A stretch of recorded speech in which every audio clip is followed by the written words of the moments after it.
Hi, I'm Mark from EM Bakery Equipment Canada, EM Bakery Equipment USA.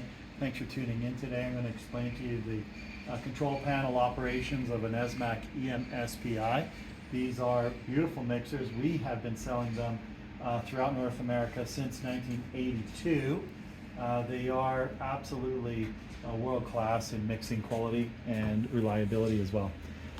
The program on the EM-SPI, the control panel here is a digital program.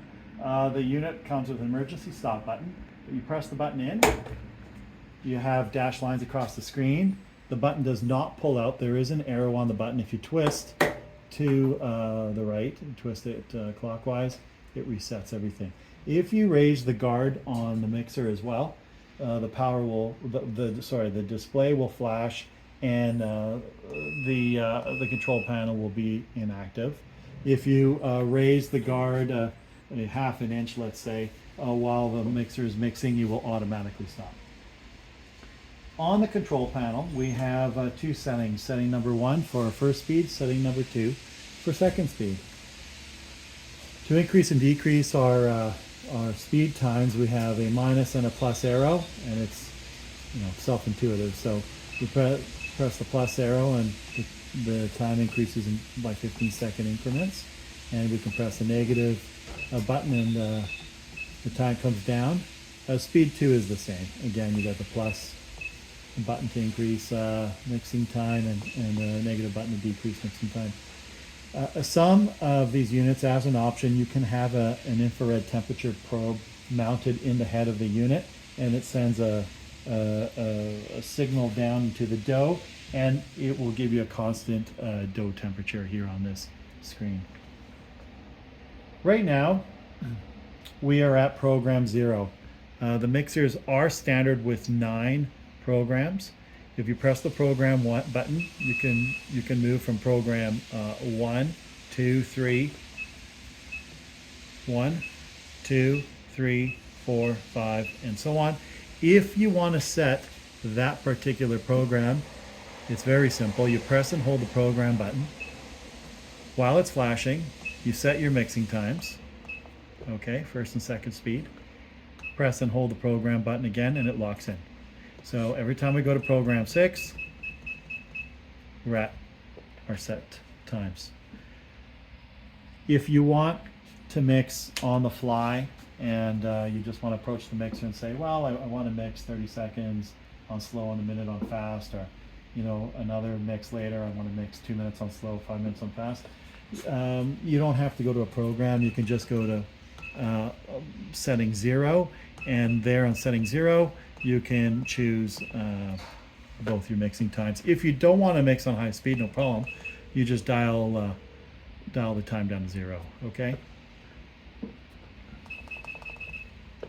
This green is naturally our start button, and the red 0 is naturally our stop button. When we have this cycle with the 4 arrows illuminated, this is automatic mode. Automatic mode means you set first speed timer and second speed timer. You press start, it automatically counts down and kicks over to the second speed. Second speed counts down, and then the mixer stops mixing. It's completed its mixing cycle. That's automatic mode. If you don't want to use automatic mode, let's say we want to fill the bowl with dried bread, and we want to make breadcrumbs, and we want the mixer to mix on, let's say, first speed for half an hour, 45 minutes. We would turn the automatic mixing mode off. The button is no longer illuminated. Okay, there's arrows on the screen, first and second. If we press the start button, the mixer starts mixing, but instead of a number on the program screen, you will see the letter H. H means hand. It's completely in manual mode. It's not being operated by a countdown timer and kicking over to the second speed's countdown timer. What actually happens is it counts up instead of counting down. Therefore, you can go off and continue with your tasks. You can come by periodically and see how long you've been mixing in that cycle, in that speed. That's hand mode. If you want to stop the hand mode, you just press the stop button. The time will pause, and then you can lift the lid, do whatever you need, or the grid, do whatever you need to do, and then you press the start button and it'll continue counting down. Okay? If we press the stop button twice, it completely resets back to 0.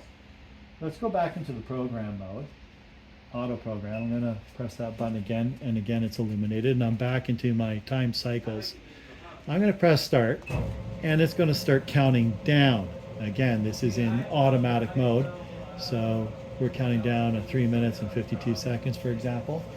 If I forgot to add something to my mix, it's not a problem. Esmach thought about this. You press the stop button once, and it'll actually pause your mixing time. And so you can raise the grid, put whatever you have to, salt, butter, whatever you need to ingredient to add to better your mix. And then you press the start button again, and it will continue its countdown time. All right. If we press stop twice, like we have in hand mode, it will reset back to our original settings. Now, Esmach being as intuitive and hygienic, intuitive focused, not only do they have a digital control panel, they are the only mixing company I'm aware of at this time that has a backup control system. So say you've had power fluctuations in your building, or you've had something go on with the digital display and it's no longer functioning. That's not a problem.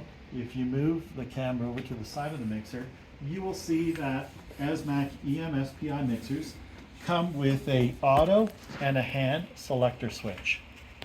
So it's a 2-position switch. If we switch this to hand mode, this is the bypass system. We have 2 green buttons. One is marked first speed, the second is marked second speed. You will see as soon as we flip the switch, the digital display is no longer illuminated. However, our machine still runs. If I press the first speed button, we have first speed. And you use an egg timer, or you watch the clock on the wall as to base your mixing time. If you want to move into second speed, you would raise the grid just slightly. You would press number 2, and the mixer now works in second speed or high speed. Okay, and again, you use an egg timer, or your watch, clock on the wall, you observe your mixing time. It's a basic system. It's a great system. It's a great idea, and it's a backup system if you ever have problems, or you have some problems with the digital display. You call technical support. They said, okay, we'll have someone out in an hour or 2. You don't have to wait for your production. You can flip the switch over and use your backup operating systems. Okay. Another feature of the Esmach EM-SPI is the slope lid, and this was thought of somewhat 20 years ago. A lot of spiral mixer producers that have a flat lid, operators tend to put scrapers or knives or a jug of water or oil on top, and many times we've seen that fall through the grid and into the mixing bowl, be it a knife or a scraper, what have you. Esmach has sloped their lids. We don't have anywhere near as much of the flour collection and dust that sits on here, and it doesn't allow an operator to put instruments or smallwares on top of the lid. Another useful aspect is the Esmach mixers come with stabilizing feet on the front and wheels on the back. There is a swiveled caster on the front to easily move the mixer out of the way to clean the floor underneath if you like. Also, when the mixer is properly sat on the floor, there's a good 4 inches of clearance underneath the mixer, and that's so one can get underneath with a mop or a broom or a floor scraper and keep it clean and hygienic underneath the mixer. A lot of mixer producers out there that aren't at the quality of Esmach, one thing to look for is look at how high that mixer is off the ground. If you have a 1 or 2 inch gap underneath that mixer, you don't have the clearance to get a broom or a scraper or a mop underneath. What happens is you get a build of flour, water gets under there, you get mold, you get bugs, you get pest infestation. So Esmach, again, being at the forefront of mixing technology, they've thought about that. They've raised their mixers off the floor to give clearance by hygienics. Another aspect of the Esmach mixer is that there's a there's a tray, there's a grill underneath the spiral mixer. This adds to its hygienics. Part of this grid, it's called a pest package. It's standard on the mixers. In a lot of food equipment places, we can never really get away with it, or pests, be it mice or bugs, what have you, beetles and so forth. And a lot of mice naturally run underneath spiral mixers. They climb up inside and they live inside the spiral mixer. We've seen this time and time again in bakeries.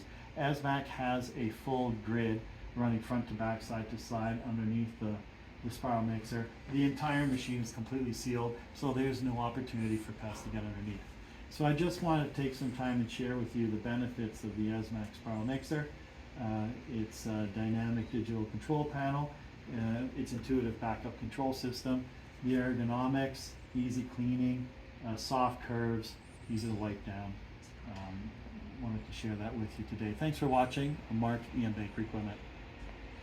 What happens if the flour is getting up in the top of the machine? Flour's getting up in the top of the machine. Dough's riding up the hook. Oh, the machine's running backwards. I should have asked that. Okay, so when you're looking at a spiral mixer, one thing you guys need to know is spiral mixers, the bowls have an arrow rotation on them. Okay, if you just come over here, you see there's an arrow rotation. Okay, that's irrelevant, because if a spiral mixer bowl always has an arrow rotation, so you know which way the mixer's bowl should be rotating for correct mix operation. However, this isn't the true way to confirm if the spiral mixer has been wired correctly. Because these are three-phase machines, all three-phase appliances have the capability to be wired to run forwards or to run backwards. That's the nature of three-phase around the world. So in order to confirm that the spiral mixer is in fact running properly, it's not to watch the arrow on the bowl, because spiral mixers, predominantly Esmachs, have a bowl reverse function. So you can have the bowl run forwards or backwards in order to adjust your mixing capacity. If we come over here to this 30 kilo spiral and we press the start button, the way to tell is to watch the hook. And the way the rotation of the hook, it will only ever turn one way. The bowl can turn forwards and backwards. The hook will only ever turn one way. And as you can see in watching the hook, it looks like it's corkscrewing down into the bowl. The flow of the curvature is down into the bowl.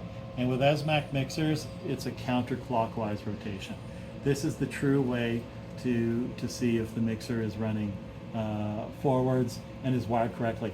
If it is not wired correctly, it's wired backwards, that hook will turn clockwise. It will curve up, the dough will ride up the hook and build up in the head, and you'll have the dough constantly riding up the hook instead of the dough being pushed down by the hook into the curvature of the bowl. Okay?